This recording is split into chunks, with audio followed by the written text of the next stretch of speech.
Si c'était à refaire, je recommencerais, pareil. Avec toi.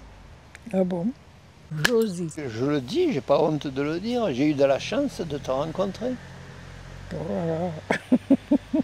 Robert. Et moi, oui, j'ai de la chance ou de la malchance? Toi, tu as eu de la malchance. 64 ans de bonheur.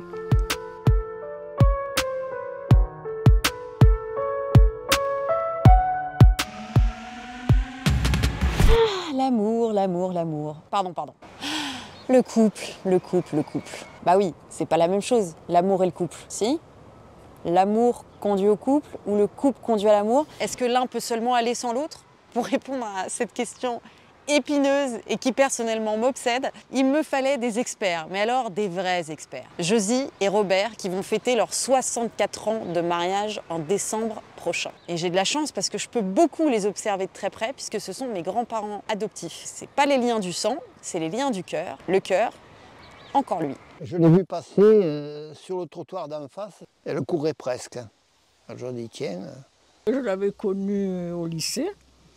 On avait 13 ou 14 ans, on jouait au basket. Je me rappelle qu'elle avait pas un imperméable, mais un manteau léger, tu vois, bleu marine, foncé. Et comme on avait 3 ans de différence, ils nous considéraient comme des petites, là. Et ils ne nous parlaient pas, ni rien. Elle est chic, elle est charmante en plus. Ça m'a plu, ça m'a intéressé, disons, voilà. Parce qu'elle était sur le trottoir d'en face quand même. Hein.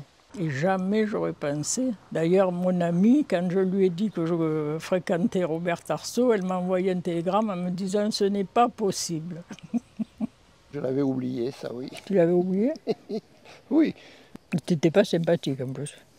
Pouf, une rencontre et déjà 2 versions de l'histoire. Preuve que même après 64 ans passés ensemble, on reste 2 individus bien distincts. On reste aussi 2 individus bien distincts quand on a fait 3 enfants ensemble. Les 3 enfants sont nés en l'espace de 4 ans, 1 an tout juste après le mariage. Oh, à notre époque, on dirait, mais c'est complètement précipité, ultra risqué. Josie et Robert, eux, ils sont partis du principe complètement inverse. On a vécu pour eux, finalement. Oui, on a vécu pour eux. Moi, j'ai quitté mon travail pour eux. On n'est jamais partis tous les deux en voyage? Jamais. Jamais? Les enfants, ça unit un couple, il me semble.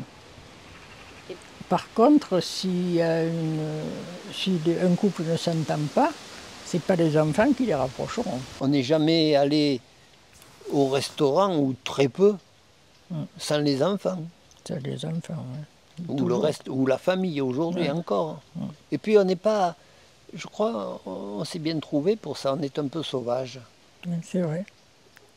Les enfants, c'est surtout Josie qui s'en occupe, comme de toute la maison d'ailleurs. C'est une autre époque, une époque où la charge mentale n'a pas encore été théorisée, alors qu'aujourd'hui, c'est quand même la première cause de divorce. C'est pour ça que les femmes s'en vont. Ce qui est intéressant, c'est que Josie, elle ne pouvait pas se poser la question de partir. Et c'est d'ailleurs pour ça que j'ai renommé cet épisode « Le couple et Josie ». Parce que la place d'une femme dans un couple, ça dit souvent beaucoup de choses de la place des femmes dans la société. Vous menez une vie plus active, moins resserrée dans la famille. Du jour où j'ai eu mes enfants, je n'ai plus travaillé. Donc, restant à la maison, on est tributaire de son mari, on n'a plus de revenus, donc on passe sur beaucoup de choses aussi. Et puis, l'occasion, quand on travaille, on côtoie des gens dans son travail. Il me semble. Légitimement, on peut se poser la question. Est-ce que la solidité du couple de Josie et Robert s'explique par l'époque dans laquelle ils ont vécu? Si je simplifie, est-ce que si Josie et Robert avaient construit leur histoire dans les années 2020, ils auraient fini par se séparer, comme près d'un couple sur 2 aujourd'hui? L'amour, c'est une passion au début, puis ça se calme. En vieillissant, on devient philosophe, on se supporte. Mais ça continue. Ça continue, mais d'une autre façon. Il ne faut pas toujours être ensemble. Parce que sinon, ça ne va pas. Mais ça se cultive aussi. C'est-à-dire qu'il faut lâcher du lest, souvent.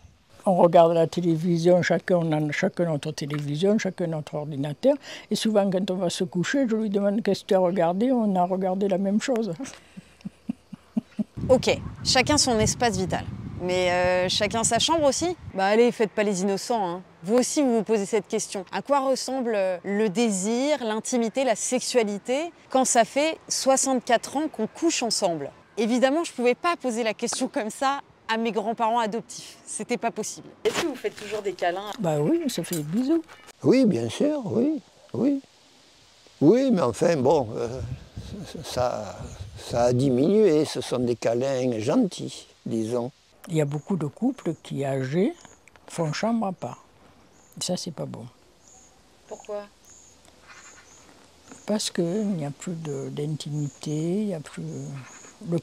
Le fossé se creuse de plus en plus. Elle se trouve pas belle, elle se trouve vieille, etc. Bon, mais moi aussi, je vieillis, et elle aussi, elle vieillit. Je lui dis, j'ai dit, mais tu es toujours aussi belle. Tandis que le soir, on se retrouve, on se dit bonsoir, et le matin, Ah non, c'est la pire des choses de faire chambre à part. Mais c'est vrai, elle est belle intérieurement, parce elle donne tout, elle.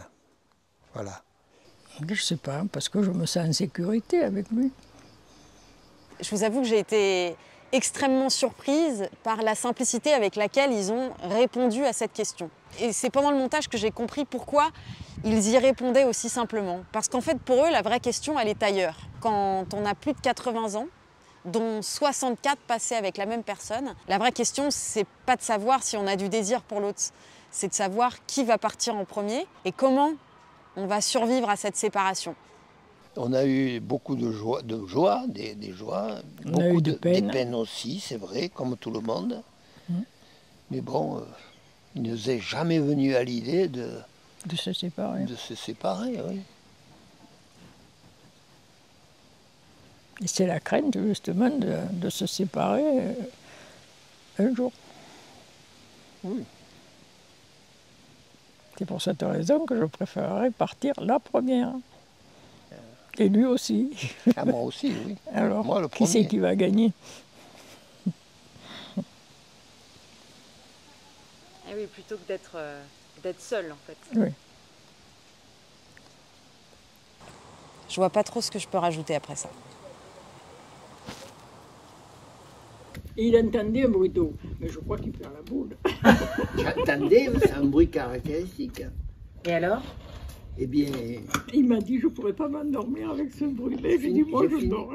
J'ai fini par m'endormir. Mais fais ce que tu veux, mais moi... Ce matin, la première pensée, ça a été, est-ce qu'il y a toujours le bruit d'eau? Il n'y a plus de bruit d'eau. Alors, donc le mystère Reste n'est pas entier. éclairci. seulement, moi, à force de me dire qu'il a un bruit d'eau, toute la nuit, j'ai rêvé que j'étais inondée.